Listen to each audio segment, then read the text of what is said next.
afternoon, everyone, and welcome to the second installment of the Germany-Africa Business Forum webinar series in cooperation with AOP Webinars. The Germany-Africa Business Forum, as a quick intro, is a private association that promotes socio-economic relations between Germany and Africa. My name is Sebastian Wagner. I'm the chairperson of the GABF, and I'm truly honored today to hand over to Eleni Giokos, who is CNN Africa correspondent and who, I'm very convinced, will give us a fantastic insight into German-African relations over the next hour or so. Eleni? Thank you very much, Sebastian. Really delighted to be with you today.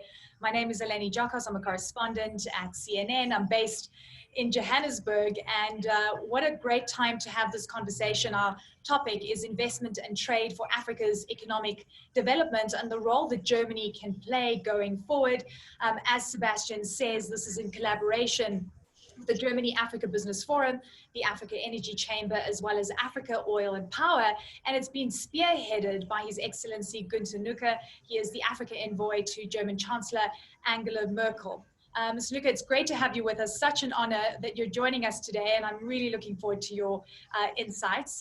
In addition, our distinguished speakers include NJ Ayuk, Executive Chairman of the Africa Energy Chamber, as well as Rene Awambeng, the Vice President at African Export-Import Bank, or Africa Bank as we call it here.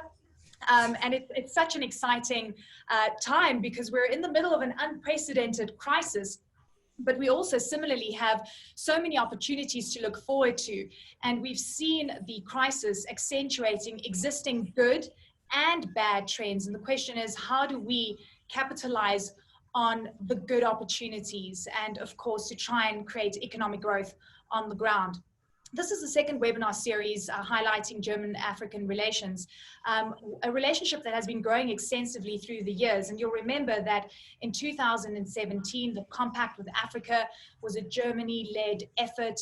We saw a major headway being made in terms of the narrative coming through from Germany, one from aid, moving into partnerships, looking at investment, looking at projects, looking at various sectors that include energy, technology, that focus on climate change, and how to truly catapult this relationship into a new era. So we know that Sub-Saharan Africa is expected to clock in the lowest growth in 25 years. This is a reality that is facing many countries and continents around the world, but at the same time, it's an opportunity for change. It's an opportunity to become a lot more agile. So today we're going to be asking questions about Germany's role in the post-COVID era on the continent, how it can assist in talking about and of course, implementing the stories and the opportunities of economic prosperity across Africa. How can the German expertise catapult us, specifically within the energy sector, into what we want, a greener future, but at the same time, ensure that we capitalize on our existing commodities and fossil fuels?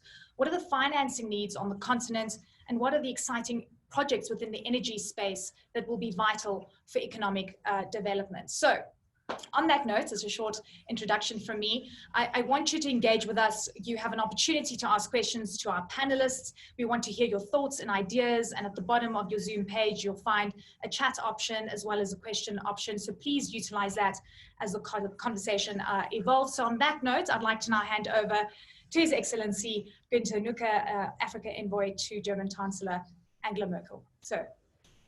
Yes, thank you very much. Thank you for this kind introduction, and thank you for for your interest in this kind of webinar. And ladies and gentlemen, let me start with a general remark. Europe and Africa are more than just neighboring continents. They share a common history, and their future, or maybe fates, are linked. The German Chancellor said when opening the Peace and Security Building in Addis, a present from Germany for the African Union. The quote is, "The well-being of Africa is in Germany's and Europe's interest." Personally, I like to think of the two continents as companions. Weggefährten in Germany for those who understand German, a person with whom one spends a lot of time or with whom one travels. One cannot always choose one's companions. Some companions from a strong network, climbing high summits, achieving together great views. In other cases, they complement each other like the blind carrying the lame in a well-known fable, who points way out of danger. Such companions usually support each other, but sometimes they annoy each other, and sometimes they go down the wrong path. They have to turn around. But that, or with time spent together, the companions can learn to understand each other and to trust each other. That's the picture I want to draw. For Europe's and Africa's common voyage, I see different scenarios. In a negative one, Africa remains a continent with a high incidence of poverty, many crises, conflicts, disasters with poor people, corrupt governance, sometimes no governance at all. In this scenario, the young, better educated and proactive people are likely to leave their homes and countries and even their continent. Because they cannot find adequate jobs, many will turn to Europe, but as we have to see today in Greece and during the negotiations in Brussels and European countries, do not accept such migrants, labor migrants, not refugees. And which they term illegal. Chains from, or schemes from legal migration into the European Union, which are acceptable for some countries, are not a solution for the scale of potential migrants, labor migrants in this negative scenario. Only strengthening borders, perfecting the fortress Europe to keep out those seeking a better life will not only be difficult, but also, from my point of view, morally questionable. Therefore, it is imperative to bring about a third scenario. One is one in which the companions not only survive, but lead lives in prosperity and dignity. This means that people in Africa have real opportunities and prospects for themselves and their families on the continent, on the African continent. Only if we think right, we can also act right.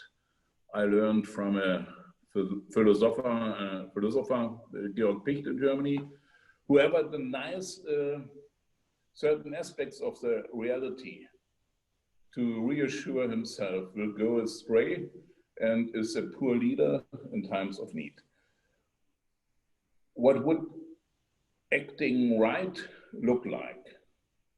How do we create opportunities and well-paying jobs in Africa? A wait and see policy is not an option. Time is ticking. Also, the old concept of development cooperation were and are only moderately successful, where we, moderately or less successful. Our minister has therefore changed the course with the Marshall Plan.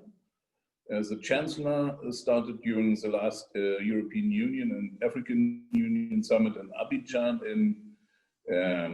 in November 2017. She stated, we have to move from development cooperation to economic development. This is not possible without the private sector. So that's the reason why I'm very like to be here with people from the private sector.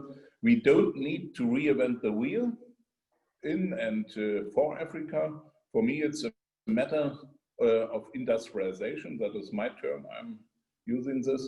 This is not just my view. It's widely shared in Africa, China and elsewhere.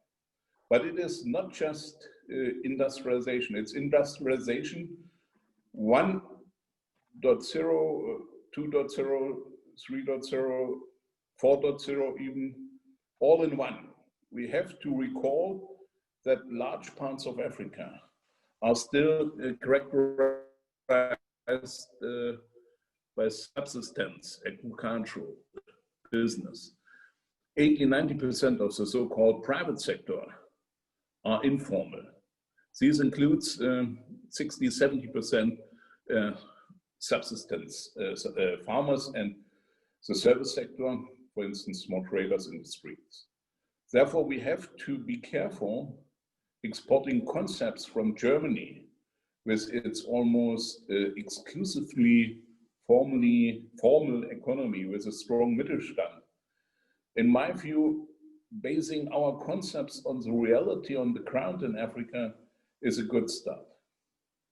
What does it take for the economy to grow? I have learned from economists that the 4 key factors are the investment climate, good governance, and a stable institutional and legal framework. That is and maybe remains a little bit difficult in Africa. Infrastructure, a well-trained labor force, and access to attractive markets. Starting with a framework condition, we have invested much to strengthen institutions in partner countries, but not always achieved the desired changes in the behavior of the recipients of training and capacity building. Those changes are slow to emerge and depend also on the culture of the people. Africa includes 54 or 55 countries, most of them with a variety of languages and ethnicities. This is in itself a challenge for any government. Looking from Europe to Africa, I think it is important to have a certain humility in light of the challenges of African leaders and governments. And there will be not one magic bullet. We need flexibility, a range of approaches. Let me now say something about the second key condition for economic prosperity, infrastructure. Africa has very little infrastructure, in particular transport infrastructure. This has been recognized, and Africans have set up a program for infrastructure development for Africa, the so-called PIDA list, to address this issue. Insufficient infrastructure means less productivity. The Egyptian president has mentioned this in every meeting with the German Chancellor. We need an elementary infrastructure for African people.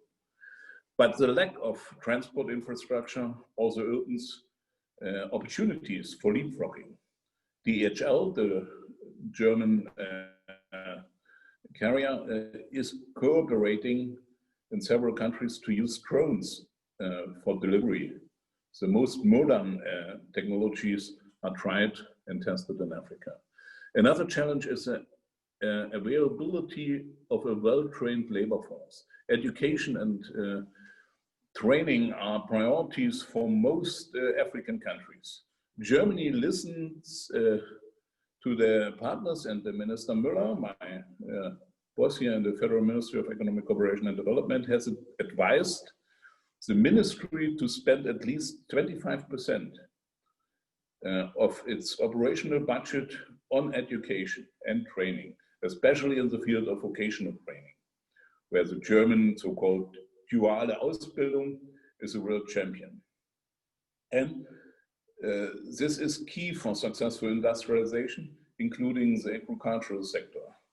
But we have to make sure that the creation of jobs keeps pace with our efforts in education and training. Otherwise,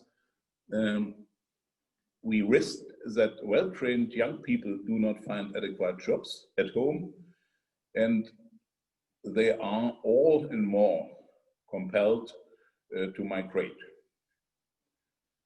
I come now to the access to attractive markets, the fourth condition learned economists list. for successful economic development. This is a field where African countries and the African Union have decisively taken the lead by driving forward the integration of the small and separated African markets into the African Continental Free Trade Agreement. In 2012, the African Union announced its plans to establish an AFCFTA.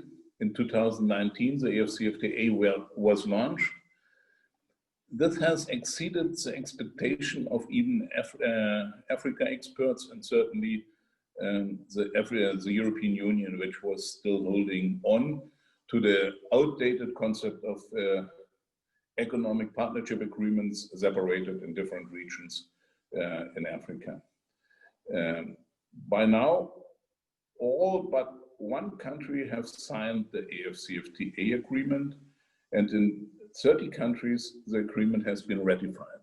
So it's already in power. We all know that in trade agreements, the devil is in the detail. So it will still take a lot of negotiations until the free trade area and later a common market with a customs union will have been established. Still, there is a lot of dynamic and political with hopes and expectations. And for business investors, expectations are essential. And a market of today 1.3 billion, in 30 years, maybe more than 2 billion people or consumers, is more than an expectation. It's a promise. It is important that this large market will be served by African firms so far. The range of products with value added in Africa is limited in the time being, with the expectation of South Africa, with the exception of South Africa.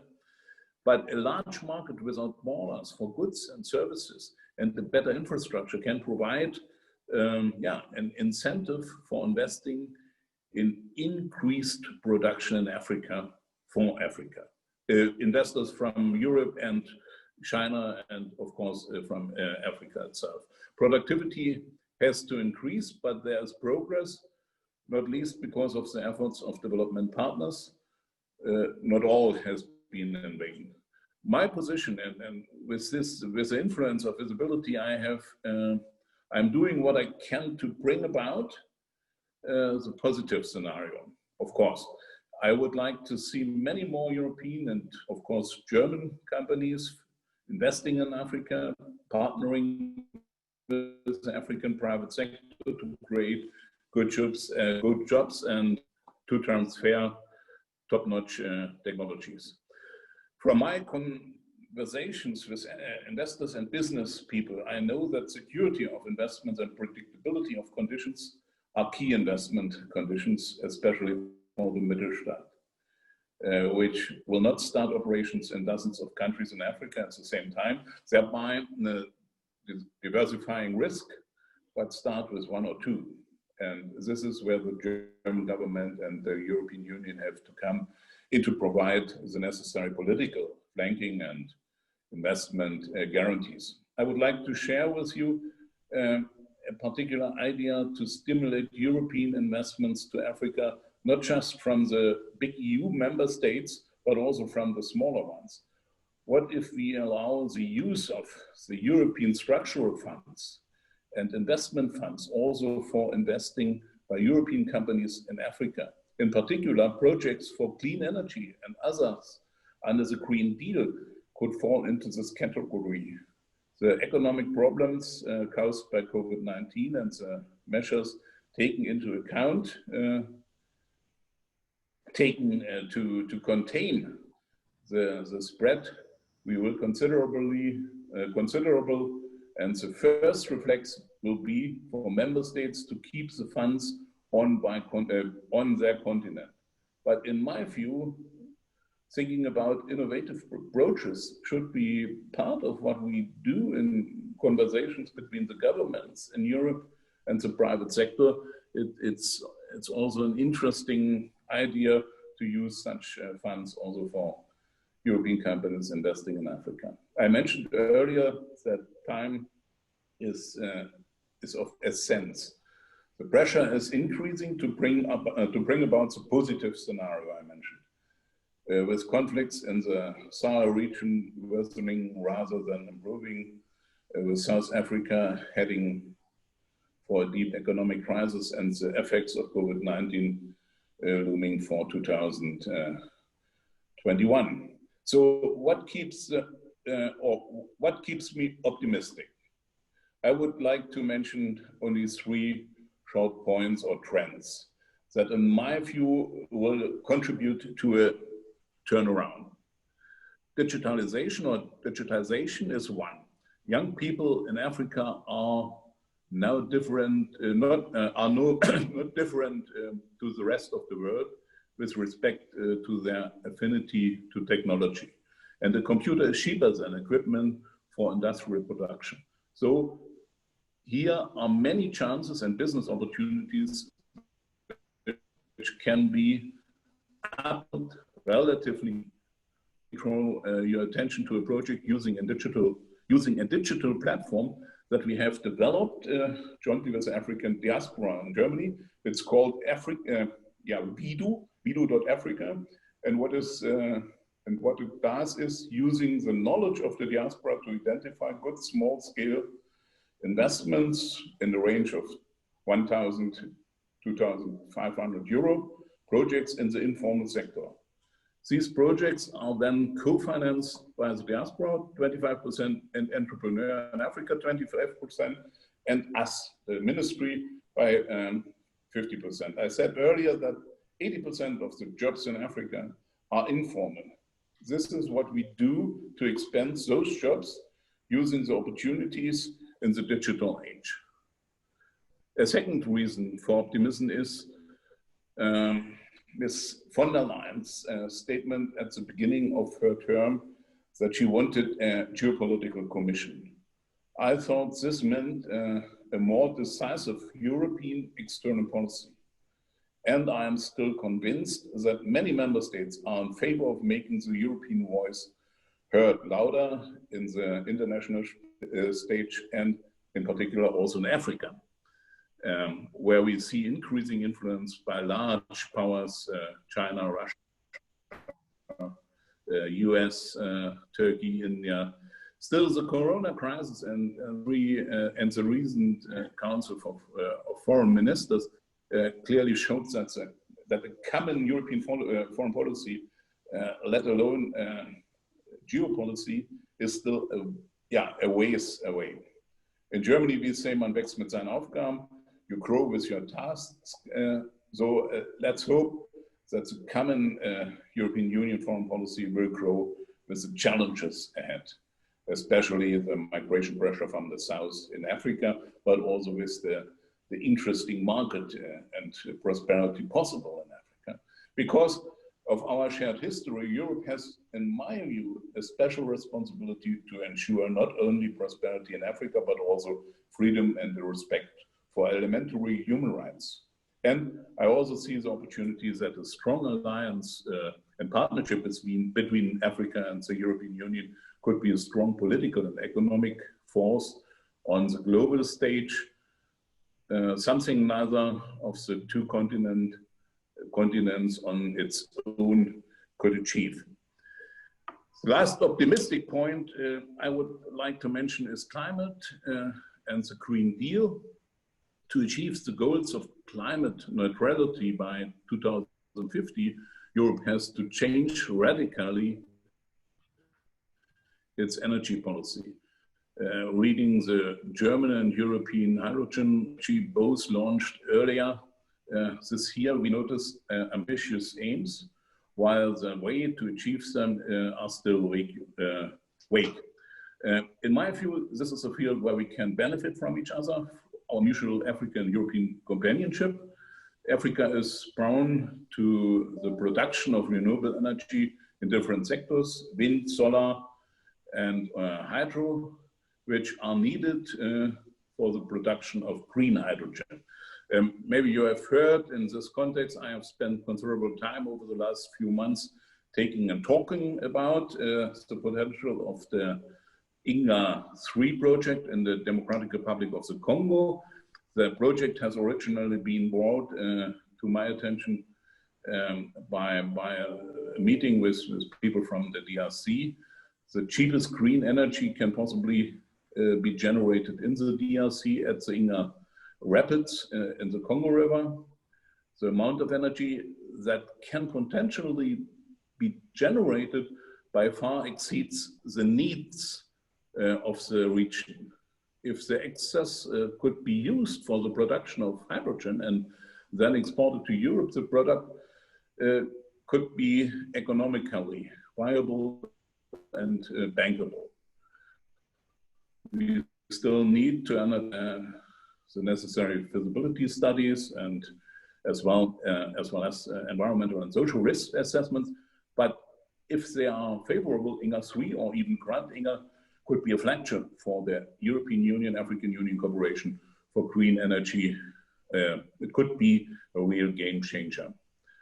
So I have given you a good part of my visions, of why and how the European Union and Germany, as part of it, Africa can work together to ensure that they drive forward their common agenda and ensure the prosperity in Africa or a prosperous future for both continents. There are important cornerstones such as an adequate investment framework, better infrastructure, as well as educated labor force and great integration within Africa, digitization, the future role of EU and in general in geopolitics and opportunities created by climate policy. Keep me optimistic. And so my last sentence, I hope to have given a stimulating keynote to you, and I'm keen to engage with you on the panel with the audience, and maybe there are also some contradictions and other things we have to discuss. Thank you very much. Thank you, Your Excellency. Thank you very much for those incredible insights. And I've been jotting them down because there's just so much to get through. So thank you very much. So based on your insights, you mentioned some of the projects that are in process, and or at least you're interested in. And I think for many people that have joined us today, we've come across the INGA-3 project, and it's exciting regionally and exciting for the continent. I would just like to remind our audience members to please send your questions through. It's at the bottom of your screen. It says Q&A, so please send through your questions and we'll get to them as the conversation continues. And at this point, I'd like to welcome NJ Ayuk, the Executive Chairman at the Africa Energy Chamber, as well as Rene Awambeng, the Vice President of Afrixim Bank. So, Mr. Nooke, I'm actually going to start with you because we have to talk about INGA-3. It is exciting. You're talking about feasibility studies, and it's really been on the minds of so many people. How do you build, the infrastructure plant, the infrastructure that's needed? So the hydrogen plant. Then you need to think about pipeline into Europe. So the idea is fantastic, but from past experience, anything to do with INGA has, seen costs being exorbitant and really money that has been overspent in terms of what the initial prognosis was to the final investment. How are you looking at past experience and then saying, look, this is going to be a viable project for us and for the EU? Yeah, it's difficult to explain everything. There's a change. We have a new president, Tshisekedi, in the DRC. We have a new interest by even US and General Electric, for instance. So the danger is that Africa, or the INGA-3, is becoming a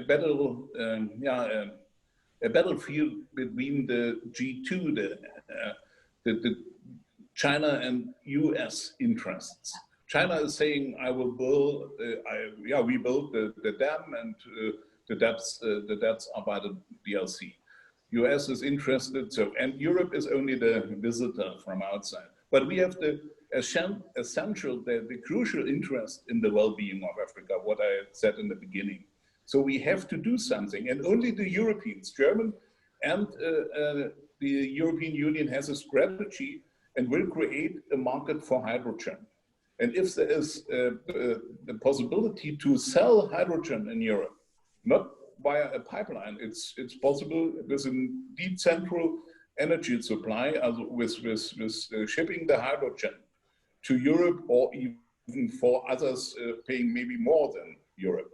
That's the idea. And if you can guarantee that hydrogen could be used in Europe, then you can say we can use the big power supply, the power at the dam in the industry, so that we can guarantee that the entire project will be bankable, is financed by the private sector. That's the idea. No one is really interested in new debts. It's only exactly. to testify if it is possible to say Africa is an opportunity. The DRC, with bad ranking, is a country who is able to attract an international consortium with China, with US, but under the lead or with heading by the Europeans. And I'm glad you mentioned the competition, right? So the US, and we know that Spanish have also been involved, but obviously that's part of the EU. So it's going to be an interesting play. I mean, look, one man that's here with us today that understands financing mega projects is Rene. So I'm going to get you to jump in here, Rene. And when you see Inga 3 and you see the interest and serious interest coming through from the Germans, it is exciting. But at the same time, look, you've got to make sure that the money's put to work, that it's spent properly, and that you can deliver on this dream. What are your thoughts on this? And is it going to be a big game changer? Is that one of the projects that you're excited about? Yeah, thank you very much, Eleni. Thank you for giving me the opportunity. First of all, I would like to make a point of correction. I'm actually the global head of client relations. I'm not an executive vice president, just for the records. And yes, we've seen the interest of German companies in Inga 3. I think there's a German company called Evagor who is working to develop the hydrogen plant, and two German companies, Wagner and Lint, will offtake that. So it's quite important to see this developing partnership between German private sector and the African partners. We at the African Export-Import Bank, which is a leading trade finance and trade enabling institution on the continent, have had a long-standing relationship working with both European partners and German financial institutions. We've been working for quite a while with KfW, and I'm happy to say that we have very good collaboration with them. We actually have lines of credit with them. In 2017, we signed a euro 150 million line to support medium-term investments in renewable energy and energy efficient projects, which speaks to one of the key points that Honorable Günter made around clean energy and climate change. And you'll be pleased to know that line of credit was used to actually finance Tanzania Gauge railway transaction.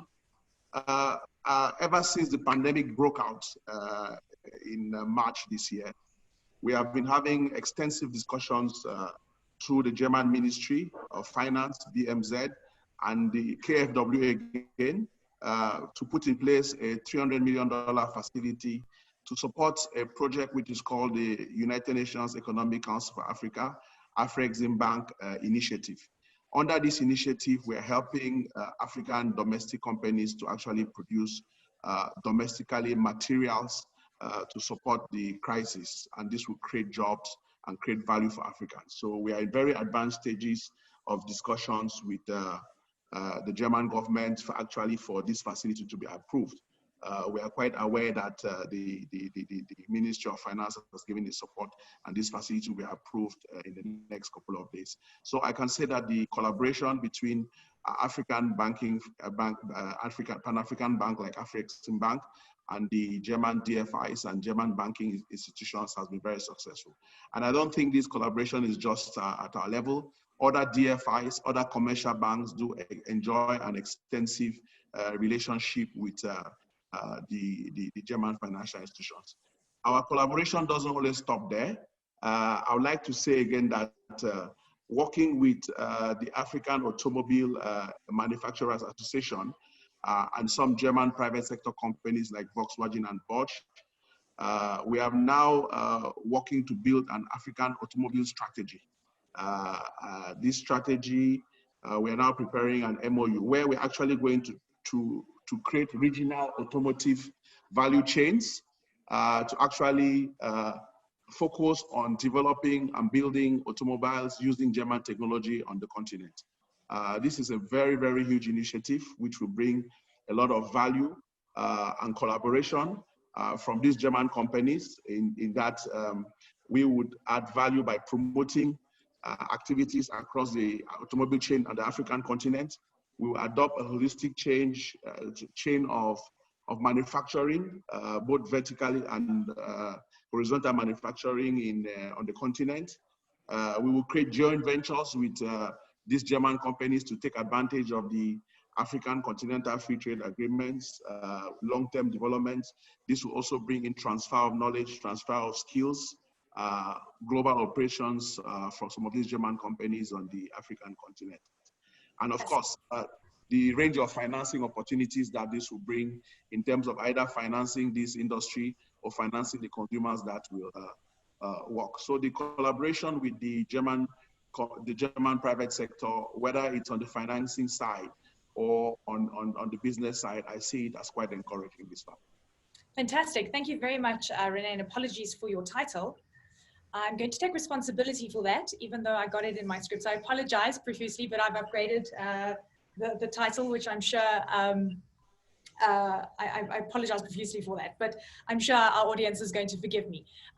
If I could just now go to NJ, and NJ, you're a thought leader in the energy space, you're a mobilizer of deals and ideas. And 2020, we know, has been absolutely tumultuous. Commodity prices have fallen apart. The continent has had an unhealthy reliance on commodities, they say, for many years, but at the same time, it's so important and vital to economic growth. I'm curious about where you think things are going and some of the opportunities that German investors could be considering. And we mentioned, Inga, we talked about hydrogen. We heard Rene, alluding to some of the projects that people get involved in. And through the last few months, we've had time to really reflect on what those opportunities might be. If you could give us some of those ideas for our audience, that would be great. Thank you so much, Eleni, and it's an honor to join Sebastian, His Excellency, Nooke, Rene, and you. And I think the whole group, you have Sebastian, a businessman, Mr. Nooke, a politician, Rene, a money guy, and I think I'm the only gentleman in the place. We have seen a very, very interesting keynote remark from His Excellency Nooke, which I think is eye-opening.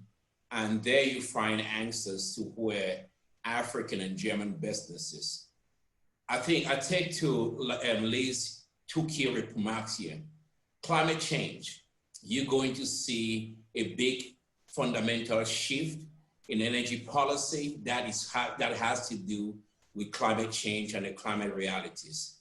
That is not something we have to run in. Everybody who thinks climate change is not real, they need to dig their head in the sand. They're crazy. It is real and it's something we have to deal with. But now, here's what you go to the next step. We might disagree on how to get there, but you have to look at the opportunities. And this is where the Germans and Africans really make a big difference.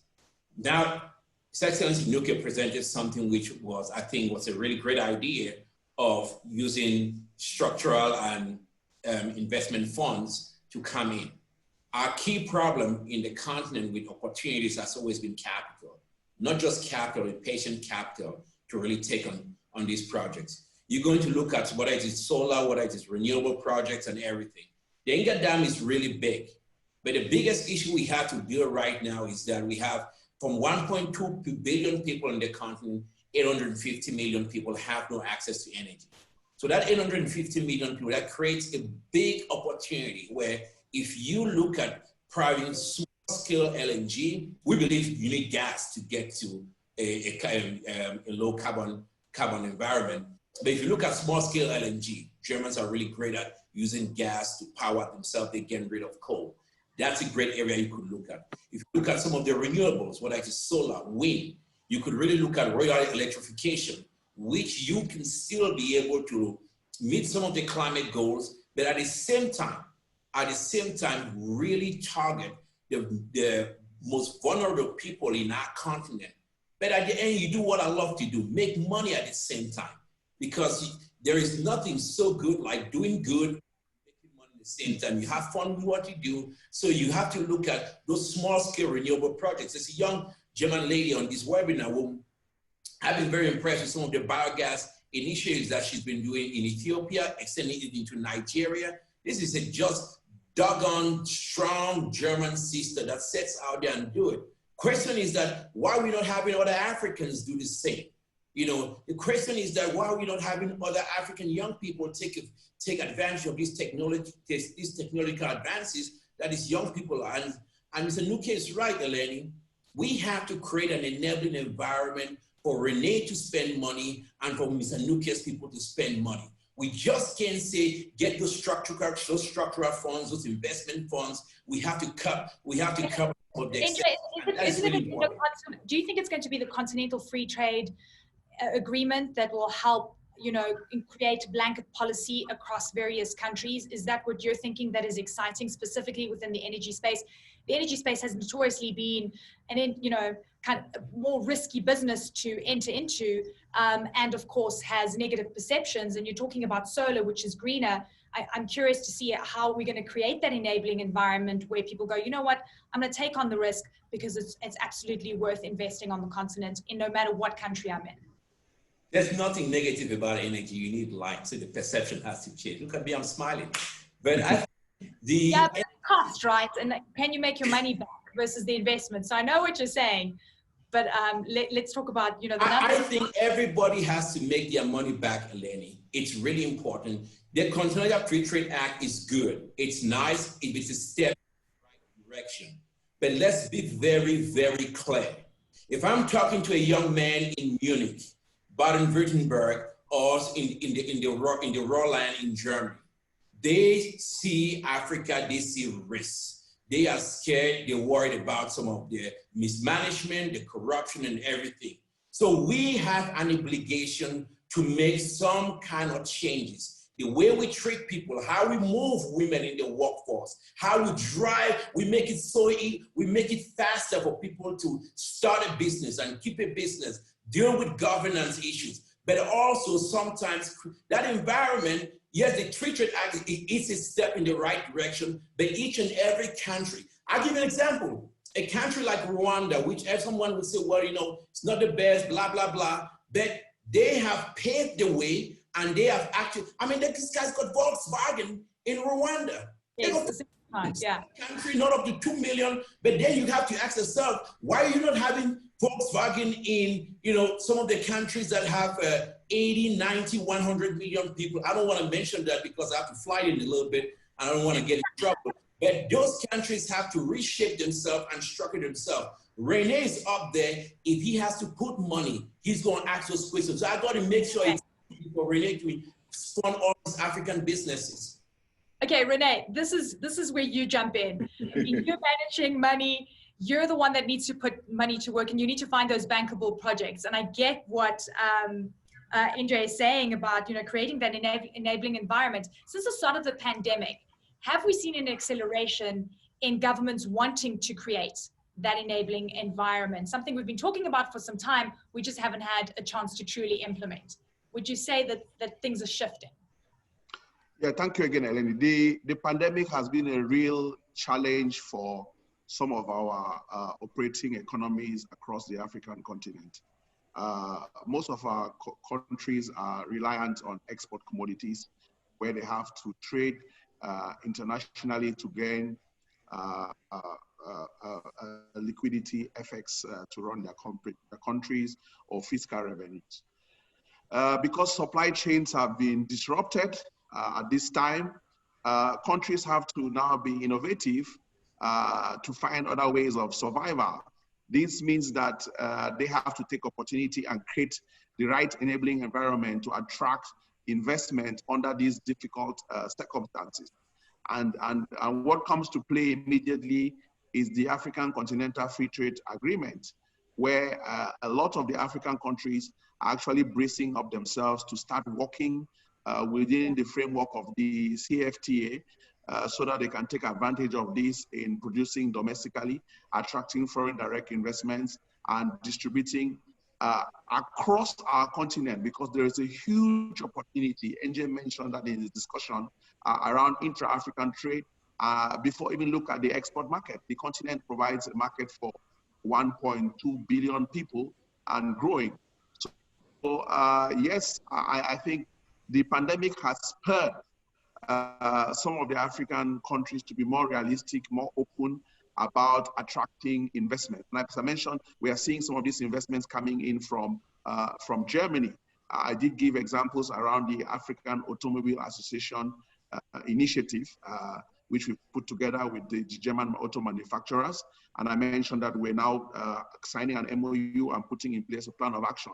One other example I could give you, which is a reality, is you know that we signed an agreement with Telo DB, which is actually a South African company, to actually identify and manage railways in Africa. Now, Telo has entered into a strategic alliance also with DB, which is the German railway company, to help us with the technical part and the technology and the management of these railways. Traction is also happening on that. There are a number of projects happening in West Africa. I can tell you in Liberia, in Guinea, Conakry, across South Africa. So yes, at this time, given the challenges of the pandemic, it has become a reality for African countries to create the right environment, to put the right governance, to attract investments to come into their own countries. Would you say that since the start of the pandemic, that you've seen business deals being delayed, companies not wanting to embark on expansion plans, big projects also being put on hold? What has your experience been, and where do the Germans lie in the greater context of that? Yeah, the uncertainty, particularly with the lockdowns and the disruptions in the supply chains, definitely caused people to rethink how to do their business. So obviously there were delays and some kind of delays in schedule, in implementation and execution of projects that were being conceived. But however, Africans are very versatile. They're very dynamic people.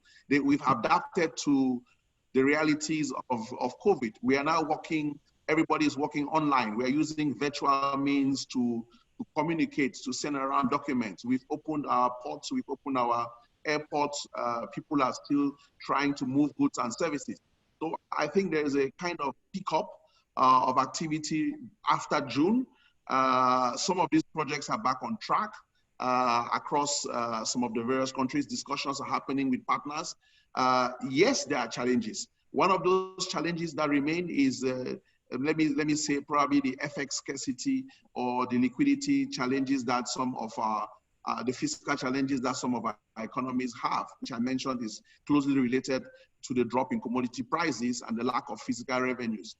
So yes, these challenges are also seen as opportunities to be able to try to create domestic manufacturing, domestic production, domestic transformation, instead of relying on imports. So at this time, you are right. Some of the African projects have seen delays, but also African entrepreneurs working with African governments are trying to be innovative as to how they bring these projects back on track and schedule these projects. We, during this period, have continued to support our partner countries. We have also continued to support financial institutions. We've continued to provide support to corporates across the continent. We haven't closed shop. We still remain opportunistic. We still remain positive about the opportunity to do business on the continent. Okay, so Your Excellency, Mr. Nooke, if you could jump in here, and you know, I remember the announcement of the compact with Africa, and it was interesting because everyone said, okay, Germany is kind of late to the party. You've got the Chinese, the US had already tried to spearhead big projects, but the EU overall with Africa has really strong relationship. It's undeniable. We've got big companies, German companies, that have been on the continent for almost a century. So the relationship has existed for a while. The big criticism that came through is that great ideas, great insights, great intention, but how do we get this to work? So since 2017, what would you say the big, you know, points of interest have been, and how many of those have actually come to fruition, would you say? And where do we stand right now as we work through this crisis? If you could give me some idea. The compact with Africa was an idea by the finance ministers during our G20 presidency, 2017. And what we did is we spent more money for funds to support investments in Africa, not only for German companies, but for everyone. And the original idea of the compact was to create an environment where the financing, the private and public financing of infrastructure investments is becoming better. It's getting for the better because of this modules in the compact. That was the original idea, and I mentioned it, infrastructure investments are a precondition for more productivity and for the investment at all. So that's, and Germany has raised the awareness of the continent as an investment destination, but of course it's difficult. What NG and Jay and others mentioned, the perception of Africa is it's too dangerous. We cannot invest in a country like the Democratic Republic of the Congo with the kind of presidents and environments of presidents where everyone is fighting each other. And so that's the perception. And the German government... I guess, just on that, I mean, what's your risk for appetite? I mean, what's your appetite for risk? And what is the risk profile of the countries you're looking into? And what German business is saying to you, you know? The idea, what I mentioned was the challenge is there. We have to do something, and the time is ticking. So that means the politicians, myself and others, the Chancellor is more or less on my side, but the ministries, the staff here in the different ministries in Germany, they have to recognize that waiting or doing nothing is not a way out of the crisis. So, and that means it's a political interest that private companies will go to Africa and invest. What is you can say that the test of the pudding is in the eating. So let us try to invest, not 10 million, but 10 billion in the DRC. And let us see what has to change on the side of the Congolese and the African Union ground and investment institutions, and what have the Germans or the European Union to do in the cases of give them the guarantees. We need not money. Money is there. Everywhere in the world want to invest. But we have to give the guarantees, and we have to believe in our own speeches regarding hydrogen strategies, regarding geopolitics from the European Union, regarding the climate change and all. Fantastic, thank you for that. I'm just going to go through some of the questions that we have, and then we'll go back to our Q&A. And Mr. Nooke, there are quite a few questions leveled at you, and the one question that came through is that there's a lot of support for new German businesses wanting to enter the continent, but very little for existing German businesses. What are you doing to cultivate the existing value chains of businesses that exist here versus the new companies that want to enter the market? But what I can say is that we all appreciate the idea of the African Union to establish this African continental free trade area. So that means the production in Africa, investments in Africa, and the production in Africa of having goods and services in Africa is not only to export it to the European Union or to other regions in the world. The idea is to use the internal trade and the market in Africa together with African companies. So the COVID-19 is a danger for the global value change, of course. everyone is looking for their own country or their own market. Absolutely. All right, thank you for that. The idea is... Sorry, you broke up there. Nooke, please finish. Yeah?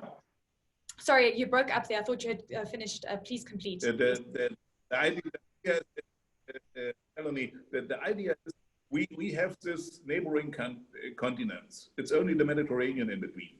So we have to do something. We are companions, or it's our fate to work together. And then we have to learn from each other. The African side, like Njay said, they have to say what they can do and what they not can do, and the Europeans as well. So we can accept legal migration by 1 or 10 million people. It's my opinion. But we cannot accept in a democratic state, in a member state of the European Union, 100 or 300 million of new inhabitants from Africa. So we have to create jobs in Africa. That's very clear for everyone. And that is a political challenge for everyone, for the politicians and the private sector. And we have to say how we can invest in a way that this creates win-win situations for everyone. Construction workers during the construction phase, more money for the budget of the DRC or the African Union, when the power will be solved. And of course, hydrogen, green hydrogen for the European Union, and Africa or the DRC or can become a player in the global economy, in the world economy, or in the energy sector of the 21st century. Okay, that was really insightful, and you're so right. We need to create jobs, and it's vital for the continent and for ensuring a better quality of life in Africa, so that people don't search for another market, right, for that economic prosperity. And Rene, you know, you were talking about making African markets more attractive. What do you think the needs actually are? We need to create more bankable projects. We need more lines of credits, and I get that, because that's the realistic approach on the ground. But Mr. Nooke also mentioned something very vital. You know, 80% of what really makes Africa tick is the informal sector. So these are the realities that we're dealing with, and I wonder how you're assessing the competitiveness of African markets to say, hey, look, we're open for business. We've been talking about it for a while, but this is what you can really achieve on the continent. Yeah, thanks again, Eleni. The reality is that there is huge amount of capital waiting for projects in Africa, across the continent. There are all sorts of capital, equity, bank debt waiting for projects. But have we created the right kind of projects, the right kind of environment, the right kind of governance to attract these investments and these projects? That is the challenge. Yeah. Doing business still presents significant challenges across many countries and markets in our continent. Again, I'll come back to the CFTA. If we have a single African market, it's going to bring down all the economic blocks, the economic trading regions that we have. It's going to simplify and make it easier for people to do business. We have multiple languages, we have multiple jurisdictions, we have multiple legal systems, we have conflicting legislation. Why would I come and put my business in an environment which is that challenging when I have other options across the other continents? You tell me that you've got cheap labor, you've got a big market, you've also got that in China, you've also got that in Asia, you've also got that in Latin America. So we still have work to do as Africans to make our markets competitive. Our own multiple currencies also don't help. The fact that the currencies that we trade in are devaluing against major world currencies doesn't help investors. I'll create the necessary confidence to put their money. Why would I put $10 today and in 1 year my $10 becomes $1? How do you explain those kind of challenges? How do you explain multiple changes of regulation in countries? Somebody has just posted, why has it taken 50 years for INGA to become a live transaction? Those are some of the realities which make doing business in Africa really uncompetitive for investors. So our job as a development financial institution is to try and propose solutions. working with both the private sector and public sector in bridging some of this. So if you take, for example, the payments, we're working on the Pan-African payments platform to be able to help people trading in African currencies to pay in their own currencies. We're working on a trade information portal to help countries or buyers and sellers to find out opportunities available on the continent. We're working on due diligence and compliance repository called MANSA, where people can put basic KYC information about their businesses to enable investors to check them out easily. We are building a network let me just give you an example. Do you know how difficult it is to make a payment from Angola to DRC? Yes, it's going these are two neighboring countries. So to make a payment from Luanda to Lubumbashi, you have to, the money probably has to go to a Portuguese bank, then it goes to a bank in Belgium before it comes back to Lubumbashi. What we are doing at the bank, we are building a network where we are asking all the banks together to talk with us. We're giving lines to, we'll have a program to give lines to over 500 banks so that African banks can start talking to one another. So that with one swift message, I can send money from Lubumbashi to Luanda instead of sending it with all the inefficiencies and the cost of sending it back to Europe and back to Africa. So this is work in progress, Eleni. And we need to be very conscious that we need to collectively work. There's effort that needs to be done from both the public sector, from the private sector to make our economies, to make our businesses competitive, to attract that investment. Otherwise, the investment will go to China. Otherwise, the investment will go to Europe. Otherwise, the investment will go to North America. It will go to South America.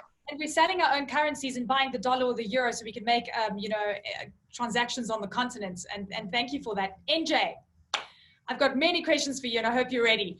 Okay, so there's a few from the audience for you, and it's from Joshua Akena in Uganda, and saying that he works at Marsh as an insurance risk specialist, specifically in energy. And he's saying he's seeing a very big challenge in regards to projects that have been put on hold due to COVID-19. So how will we attract more investors, in particular funders, for projects to come in Africa, specifically within the energy space? And I guess, NJ, this really speaks to the fact that you had oil prices falling off a cliff, energy projects being put on hold, because these are big ticket items. So whether you're looking at the power sector or you're looking at oil and gas, these are big projects and they require companies to take on big risk. And then you've got the insurance at play. How are you seeing this? And I know you're working on a book as well that's going to be delving into these issues. And thanks for that question. I think you're going to see a lot of projects have been delayed, but we're fortunate about one thing in Africa. Yeah. They have not been canceled. They've been postponed, delayed, but they're not canceled. That means some of these projects, as Rene would say, maybe they are still bankable. Hopefully, at the time you start looking at it, these projects still make sense. But then it comes to a point where we have to look at this to say, how do we keep this project working? We have to, it's not rocket science. You have to look at what other economies have done during this crisis. You look at your people in the eye and you tell them, well, whether it's Europe, whether United States, whether in Asia, they've figured out how to bring home-based stimulus to stimulate the economy. African states and some of our countries are more focused on saying, how do we get more aid? Aid is not going to get these projects back. So you need to find ways to stimulate it. Maybe I'll tell you an example. If you look at Uganda, they had to get a deal done because they had to cut the taxes. Ghana found oil in 2007.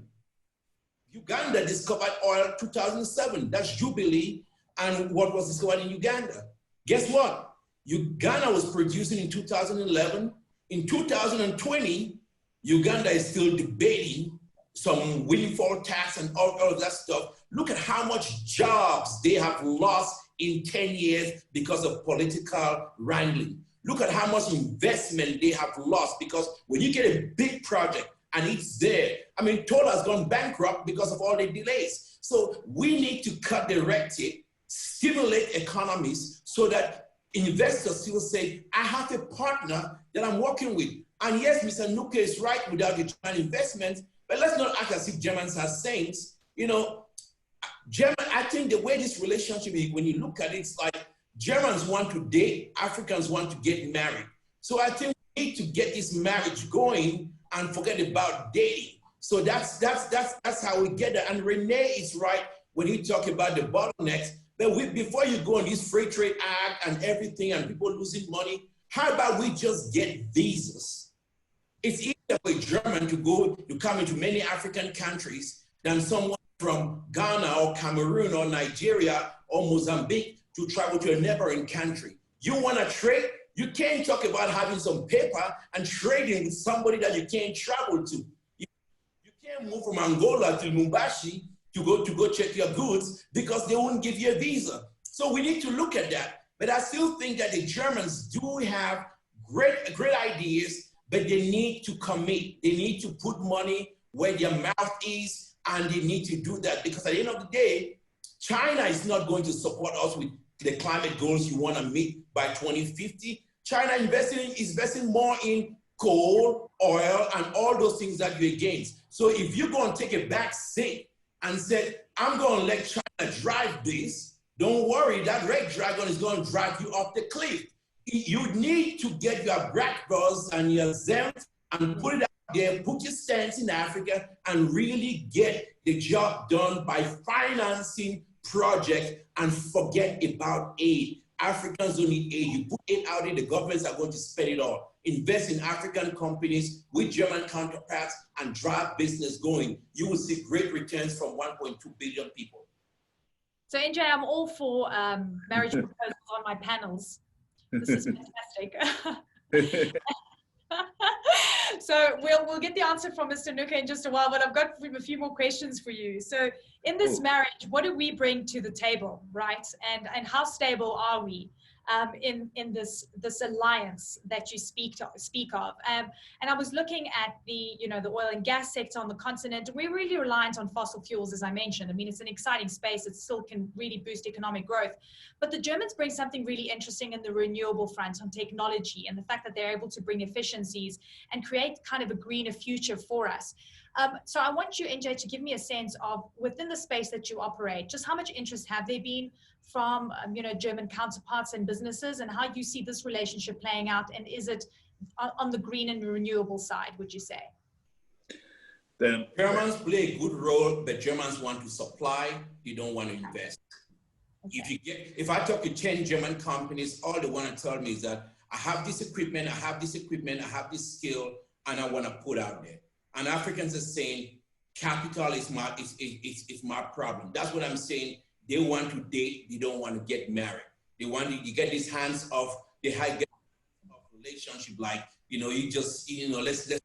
let's social distance. Africans don't want social distancing. They want to get close. And that's even before COVID. What you're looking at this stuff right now is Germany. Look at that country. Germany produces more power than half of the continent. They have been able to pipeline gas out of Russia, bring it to Germany, and build one of the world's best petrochemical facilities. Able to take gas and transform their economies, urea, ammonia, NPK fertilizer plants. Where do you have it the best? We have it in Germany. What does that do? It diversifies the economy. It kills what we talk about African economies dealing with the resource costs. So what do you know where you go from there? You power agriculture. You really transform lives. You feed your people. And you even stop some of the instabilities and the wars because of these petrochemicals, using gas, fertilizer, and everything. You're really driving up economies. When people are eating, when people are not hungry, a hungry man is angry. Do you look at those guys doing these Tuareg rebels, and they're all skinny. Look at go up there in South and they're all skinny. Do you think Mr. Nooke or Rene, they're big, heavy guys. Do you think these guys will fight a war? People with fat bellies don't fight wars. They chill. So if we get people moving, we get people walking, they're not going to fight wars. You have a more stable environment. So there is much. I think what is missing in this stuff is the Germans have to really start thinking at financing, getting real commitment, because here's a big side for Germans. 1.2 billion people in Africa. if you can take LNG and gas and petrochemicals and move it around infrastructure in the continent, that is so much money, man. You guys gonna be smiling to the bank. But also look at what comes into it. At the end of the day, you have an EU market, 300 million people. That's not a lot of people. That's not a lot of people. So you're going to be the manufacturing hub of Europe with no market to send your stuff because you're taking a laid-back approach and you're just trying to lean back like Fat Boy Joe would say. So I'm just going to lean back like Fat Joe and let the Germans keep going back and not really trying to put money in what they do, because China has 1.2 billion. They're going to come, you're going to come over your head and they're going to take it all. I'm just going to lean back. So I think that was the most impassioned proposal I've ever heard. And to be honest with you, NJ, you say it so succinctly when you say, you know, what is your true commitment? Are you just trying to sell us equipment, or do you really want to invest and truly create change on the ground? Because there's a distinction between just trying to sell us products and versus, you know, really investing on the ground. So I wonder. Climate change will not happen with the German model. 2050, the German model of thinking they're going to sell equipment into Africa and think that equipment would run itself and you would have low carbon by 2050. That's not going to happen. You have to invest in climate change, but not aid. Mr. Nooke. Yeah. John, listen, do you accept the proposal? Yeah, first of all, I have spoken about the partnership between Europe and Africa. So I have to put a little bit down the expectations only regarding Germany and German companies. So there's a lot of hesitation inside politics and inside the business sector. So, but of course, if we can realize where are the opportunities, the challenges, and what then German and African countries, or better, Euro Africa, can work together, walk, whatever. And the idea is really to invest in a sector where we all are convinced that will be the right way for the next 50, 100 years. So that Africa should play a role in the energy economy of this 21st century. That means power to X is a very interesting issue, using the existing LNG infrastructure, building new ports for this kind of shipping of hydrogen, artificial fuel, whatever. So all those things could be done together, not that the Germans will invest in Africa. Even what I mentioned, hydrogen production or generation in Africa will means we have to work together in developing the technologies and the knowledge. So it's not that something could be done only by those coming out from outside into Africa for weeks and then they will vanish. We have to, we want to learn together what's possible.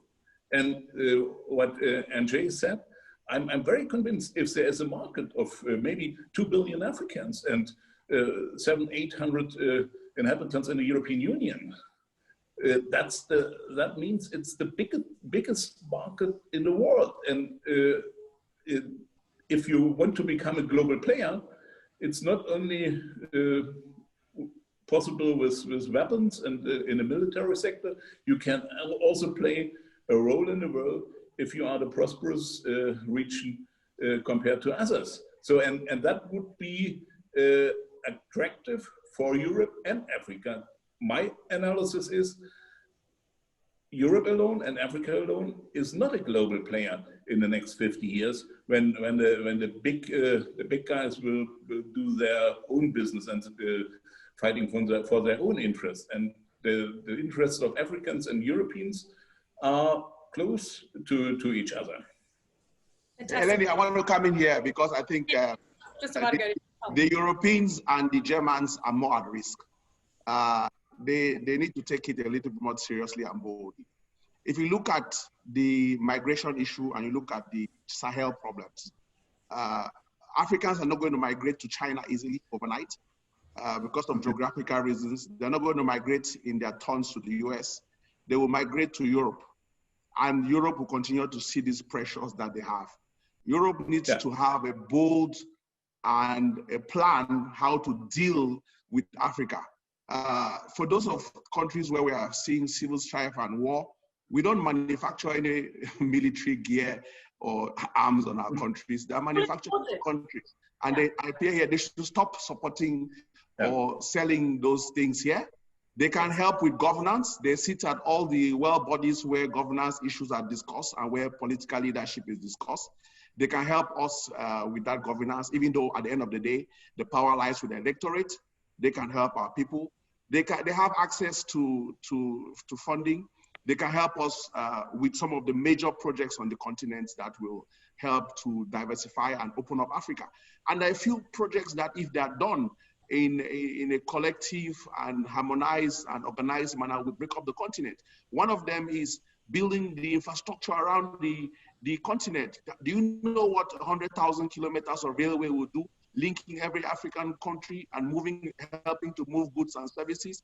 The Germans have got excess capacity in some of these industries. They should transfer that knowledge. They should transfer the technology. They should transfer the skills back to Africa. The Europeans have benefited from the African riches. It's a time that they help us to put us on track to help to solve some of their future problems. That is a view which I'm very strong about. Thank you. Thank you very much. I'm going to go to questions now. We've got about 10 minutes left. And Mr. Nooke, this is a question from the Wall Street Journal from Dan Keeler. The question is, how do the above topics mesh with Germany's efforts to tackle the human migration crisis from Africa into Europe, which you've spoken about and you touched on quite a bit, but I know it's a passion of yours. And I'm wondering just how much, are you really thinking about this in terms of foreign policy when it comes to the continent? I mean, it's a really interesting topic while we're considering economic development on the continent. Yeah, well, I have tried to mention something about this response to the migration issue or the pressure from the south regarding labor migration. And it's, of course, young people migrate in search of better opportunities or of perspectives for their own life and their families. That's very clear.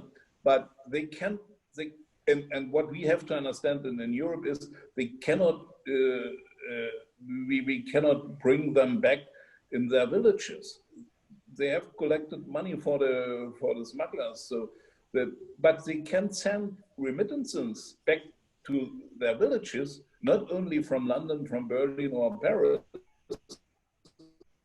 They can also send from those industries where they will find well-paid jobs, where well-trained, educated people can work and get jobs, which is much better than have no jobs or become a taxi driver in Europe. So that's the issue, and we all together have to analyze what is possible. I mentioned the very small jobs with the diaspora and the remittances in the micro businesses. But on the other hand, maybe the biggest one is the idea is to the hydrogen production with green energy from the Congo River. So that, and in between it's a lot, and we have to do and to try everything together with Africans. And the journey it's a learning journey. We on both sides, and maybe creating knowledge between with Africans and Germans or Europeans. And of course, we are different. We are not maybe every time at the same eye level or what the politicians are saying. There are differences, and that means there's a potential for creating something new. Absolutely. Thank you, Mr. Nooke. NJ, there's a few questions that have come up on corruption. One specifically says, how does one marry corruption? Africa is riddled with corruption. So NJ, tell me your view on that, and how do we rid the continent of this evil, at least the perception of it, because it's still very much alive? Corruption is alive and it's everywhere, and it's discouraged through the continent, but it got to be tackled from the top. It is always it's always bad when people in Africa all they say is corruption and corruption and corruption and corruption. That's wrong. But I think the more we get transparent rules on how we operate, the better it is for good governance and really moving away from the bad acts. The question is this: Rene talked about doing transferring funds and getting a single payment platform. You go to the bank, you try to transfer money right now with FX, they ask you for a bribe, they ask you for a cut. So you have technology. So you can't just, you can't just wait and think that we are going to legislate morality to do that. You Christian, Jesus tried that, you all killed him. So how do you think you're going to change people the way that could happen? I think we have a chance where we got technology right now. We can use technology to cut out access some of these ills. It's not going to end it, but technology could really drive a lot of things on this mismanagement. I mean, you talk about Germany. Some of the things which Germany has done in the past is they have really tried to freeze assets and really deal with this issue and engage a more better governance system that has worked. I tell you one thing, Eleni, they have trained more Africans, when you compare to Europe, more African engineers, more African technicians and business people have had degrees and education in Germany and everything than any European country. And they all studied there for free. And so you could see that kind of transfer, that kind of technology movement is there, but you have to do more to get more people. But corruption is there. If I was running an organization, I hit the guys in the top, I hit them so bad their head would spin, the guys down, they wouldn't touch a dime. In my company, you take a dime, I hit you so bad, you out. And that's, I think, it takes leadership from the top to address this issue, because whenever is there the perception of it, people back out from doing business. Get tough with the guys at the top. Get tough with your buddies around you. Trust me, it will go away. Thank you for that. Rene, I want you to jump in here. Here's a question from Ian Petherbridge. The question is on whether Afrixim would be granting lines of credit to DFIs and commercial banks to on-lend to collaborative initiatives on the continent with respect to green energy projects. I know, climate change and green energy projects are definitely on your radar, but how can one truly capitalize on that? Rene, you're on mute. Rene. Thank you for that question. The renewable energy and green energy sector is a very attractive one. I do invite all the operators on that sector to be bullish. There is long-term, cheap financing available from almost every pocket, DFIs, sovereigns across the globe for support to this, from project preparation to technical capacity to helping you source, whether it's wind, whether it's solar. There is so much opportunity in renewables. As I mentioned at the beginning of this discussion, we actually have money from KfW to support renewable energy projects on the continent. The reality is we don't see enough of them. Wow. Everybody is still coming back with fossil fuels. We don't see enough of them. Even small-scale renewable energy projects are welcome. So please, pick up your thinking hat. Keep financing available. That's what I heard. So you're invited, audience. You're invited. I mean, okay, look, here's a question from Ambassador of Zambia to Germany, His Excellency Anthony Mukwita. The question is for Mr. Nooke. And would Germany be interested in rolling out extensive agriculture projects in Zambia to feed Europe? Zambia has vast arable land, but it is thin on long-term capital, especially after COVID-19. Thank you very much, according to Mr. Mukwita. So, Zambia is a good example because of they started a German company here based in Berlin called MSC Agri, and invested 100 million euro in what we are calling it commercial farming. And it's really very effective. And we can do a lot in the agricultural sector with new technologies, but with the old concept, the irrigation must be available, the cattle, the plants. So there's a big potential in the agricultural sector. And we have a company which is really interested. Now they have a little bit changed to superfoods to earn more money. So, and the first 5 years were more investing money in Africa, and now they have to earn a little bit. So that what the businessman here said, it's of course it's business, and everyone has made to make and the benefits are there for everyone. I think agriculture is very good, but what I mentioned in the speech was, in the end, and that was what the Chinese did in their G20 presidency 2016, the study was industrializing Africa and LDCs, least developed countries. Industrialization is the issue, what also happens from Hong Kong and Shenzhen and the mainland in China. So without industrialization and production of goods in Africa, only with the agricultural sector, we cannot feed this 1 or 2 billion people in the near future. So that means what I said, at all levels, in all sectors, we have to invest, we have to create the right environment. And maybe if there is too much hesitation, we have to build trust. And my idea was walk together, go the way together, go back together, so that the trust is becoming more and more with successful projects, or with the way you have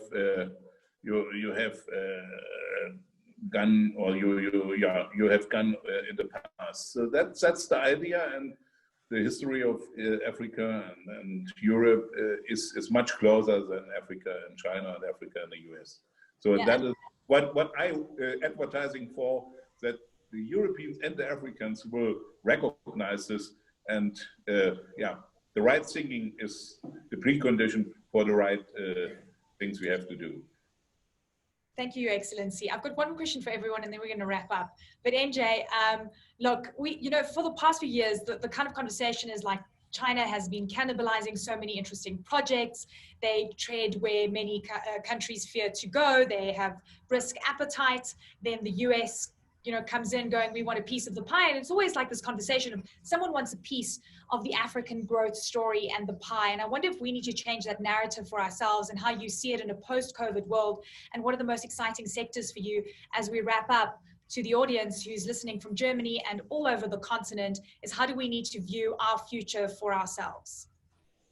I think we need to change that narrative going forward. We need to be ready and then invite others to come in. The most important thing is that, and that's what we do at the Chamber, we need to create a new generation of young African entrepreneurs, mid-age, who are going to be doing everything. You can't wait for others to come from outside, from Europe, Asia, or China to do it for you. We can do for ourselves what we expect others to do for us. But then when we lay that foundation and create that environment, it is easy for them to come in with maybe higher technical skills, more qualifications, or financing, but then you set the rules of the game. Because right now, what we have in the post-COVID environment is still maybe people outside and saying, I'll do this, but you have to do it. But when you're ready, then you start choosing. So for me, it's kind of like, if we get our act together and we start getting more entrepreneurs working on doing these projects, when someone comes from Germany, we will talk as equal partners, we will negotiate better, we would have a better deal. And I think that's what Germans also want. They want to have a better deal so that the Africans can benefit, but we have to drive it and bring them in to fit in what we want. So thank you, Eleni. Thank you very much. Rene, last word. Are we ready?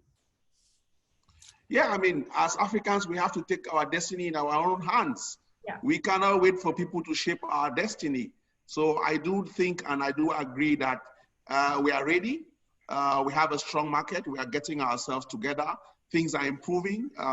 20 years ago, it wasn't the same. 10 years ago, it wasn't the same. There's significant room for improvement. We're on that path, whether it's governance, whether it's corruption, whether it's enabling environment. Things are getting better on the continent. We are making it more competitive.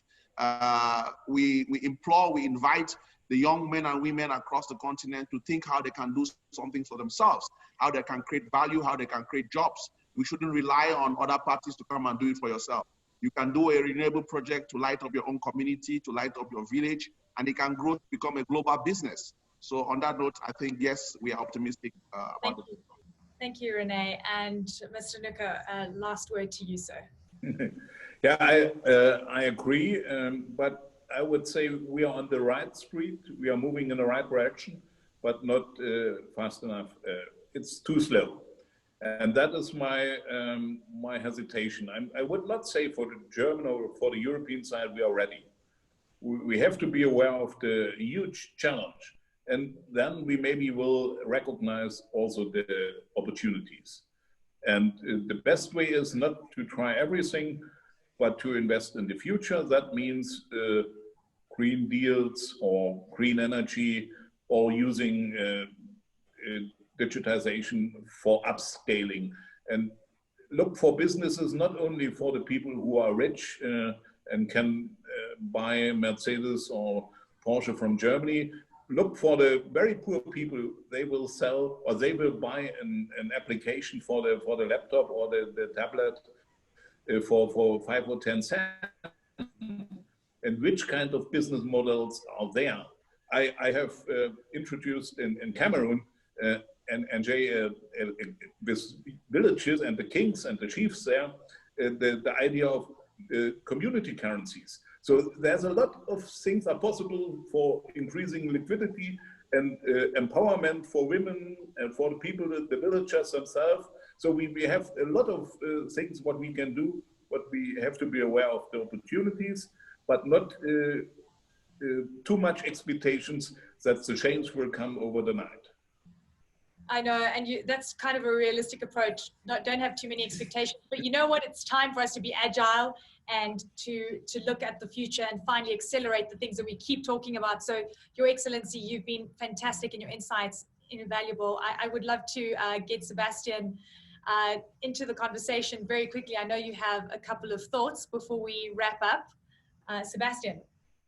Thank you, Eleni. And I think in the true spirit of companionship, I would just like to close this webinar by stating that everybody should know I like geography.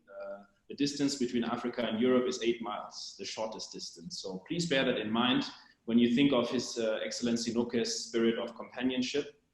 I would like to thank you first and foremost, Eleni, for managing this webinar so wonderfully with such wonderful spirit.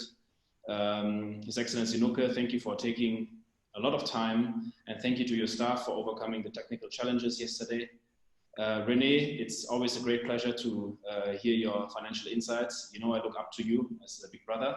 And last but not least, NJ, our energy preacher. Thank you, and thank you to the African Energy Chamber for supporting the Germany Africa Business Forum's initiatives, as well as our AOP webinars for making the technical environment very conducive, I would say. So please follow all of us, CNN, GABF, Africa Energy Chamber, Afrexim Bank, and the BMZ, the German ministry, on social media, and do not hesitate to jump in on our future webinars, and hopefully in 2021.